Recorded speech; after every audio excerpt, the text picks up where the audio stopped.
And we have someone in the queue. Carlos in Phoenix is in the queue. And Carlos, you're live on the line. Hi, thank you for holding this conference. My name is Carlos Rascona. I'm in Central Phoenix. I just recently retired from the Marine Corps, a retired fighter pilot out of the Pentagon. And my question has to do with the state of Arizona. How can a recently retired Marine help the state work with the federal government to reach out more to rural veterans? If there are about 600,000 veterans in Arizona, majority of the veteran service organizations are in the urban corridor. Maybe you can educate me on what we do for the rural veterans. That's a great question. So first, Carlos, I want to say thank you for your service. Semper Fi, my brother is also a Marine. So I'm really grateful that you're on the call tonight, and thank you for your service. And thanks in particular for coming back to Arizona upon retirement. We're so grateful to have you in the state. First I want to say that I'm really proud of what the state of Arizona has done around veterans. When I served in the state legislature, I and some of my colleagues passed a number of pieces of legislation to make Arizona the most military and veteran-friendly state in the country. And I'm very proud to say that we do have that title today. But it doesn't mean that veterans are getting all the services they need in Arizona or anywhere else in the country. What Arizona as a state has said very clearly is, veterans, please come here. We want you here. We value you here. We think you're important for the long-term health and sustainability of our economy and our state's future. So we've done a lot of work to make Arizona an appealing place for veterans. But you're right that many of Arizona veterans live in rural communities. In fact, many of our active duty service members serve in rural communities in Arizona, such as Fort Huachuca.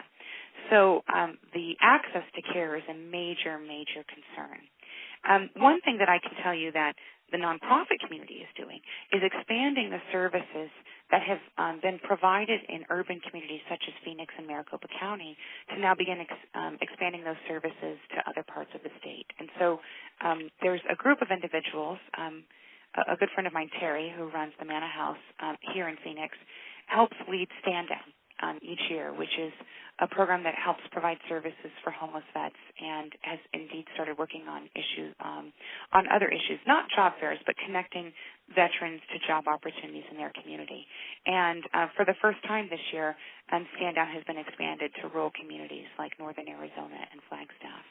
And we're also taking care to expand services to historically underrepresented veterans communities such as women vets, which, as you know, is a growing population in Arizona and throughout the country and often underserved.